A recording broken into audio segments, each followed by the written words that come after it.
Sa mundo't buhay na ating ginagalawan, economics ay isang agam na mahalaga at kailangan. Pag-unlad ng bansa, siyang mithiin natin sa tamang pamamahala, kayamanan ay lalalim. Pagawat kalakal, pinagmumulan ng yaman. Sa produksyon at konsumpsyon, nasa tamang balansiya ang kailangan.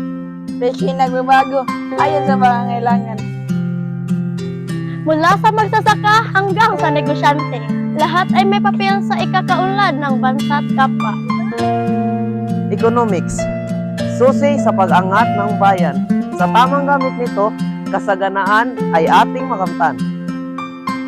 Kaya't pag-aralan natin ang agam na ito upang sa kinabukasan tayo'y umunlad at lumago.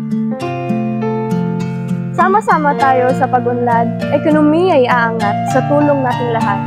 Pagtutulungan, susi sa tagumpay, isang bansang masagana, bansang matiwasay.